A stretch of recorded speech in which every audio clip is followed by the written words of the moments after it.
I often hear people saying that the long-term investing we used to do earlier, the buy and hold strategy, that's no more effective. Even experts come and tell me that predicting companies for 10 years, 20 years and investing in them is becoming quite difficult. Well, they are right from a certain perspective. The rapid changes that are happening in businesses, in economies, in technologies do impact the fortunes of many companies. I believe the buy and hold strategy for long term has become more like a buy and watch strategy, where you still buy for the longer term horizon, but you watch the trends that are affecting these businesses. This is what megatrends investing is all about. Change is constant.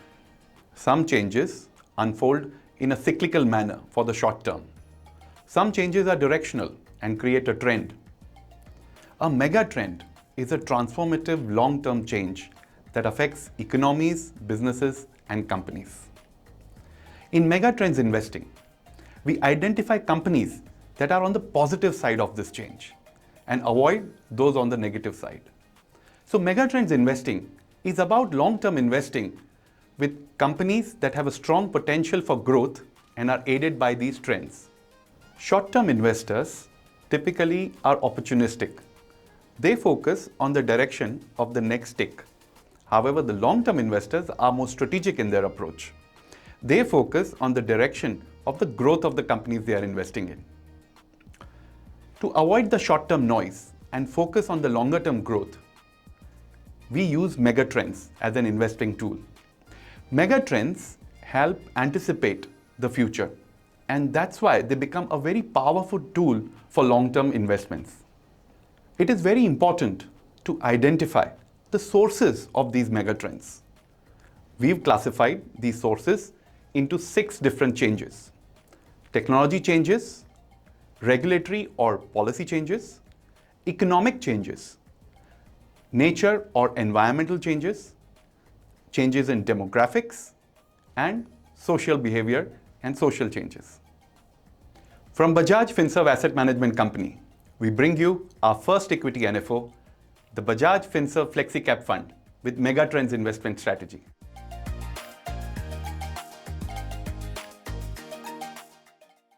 Megatrend strategy can become a core of an investor's portfolio, and there are 4 reasons why.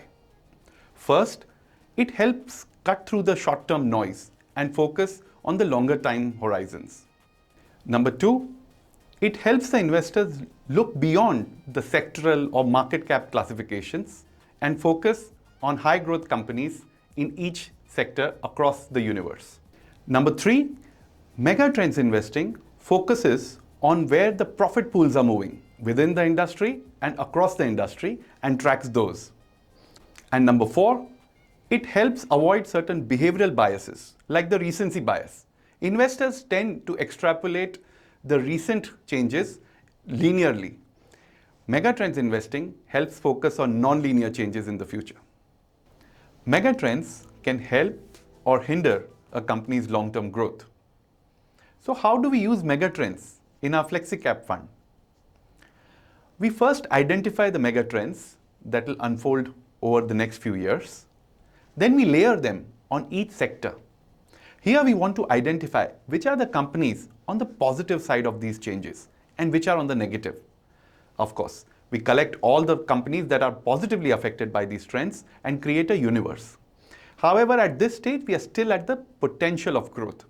Then we screen each company on how well they are able to monetize this trend.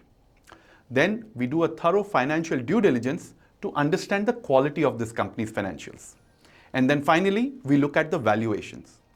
Valuations do determine the company's entry and exit from the portfolio and also the weightage the company will have in the portfolio. Let me give you a few examples about how certain businesses were affected by megatrends and how investors benefited from creating wealth in these companies. In the late 1990s, there were a lot of technology companies that listed in India, software services companies. Initially, the response to their IPOs were lukewarm. Some were even undersubscribed. But then a few trends came together during the late 1990s, which actually changed the trajectory of growth of these businesses. On one side, there was huge demand for software development. Even remote working was possible. You could work from different locations in the world, offshore development as we call it, and participate in this software development. Many countries were vying for this pie. But India benefited because we had a large, young, English-speaking population. So the demand from the changes in technology and the demographic changes that benefited India led to India becoming the world's software development hub. If you had invested in any of these large software giants in the last, say, few years of 1998 or 99, and then held them for 10 years, you would have outperformed the index by a huge margin. A similar story is also about banks and financial companies that were doing consumer or retail credit. In 2008, India crossed the per capita income of $1,000. Household incomes were rising because of better economic growth. On the other side, technology changes helped banking by going digital. And also, CIBIL scores were available, credit ratings were available. It was becoming easier to lend to the population. This gave rise to the growth in credit, in retail and consumer credit. Banks and financial institutions that participate in this industry saw a huge growth and wealth creation for investors. Again, if you had invested in them for the next 10 years, you would have outperformed the index by a huge margin. At Bajaj Finserv Asset Management Company, we monitor these megatrends that have a transformative impact on businesses and economies, with an endeavor to find companies that have a strong future growth potential. And we do this in Bajaj Finserv Flexi Cap Fund. Mutual fund investments are subject to market risk. Read all scheme-related documents carefully.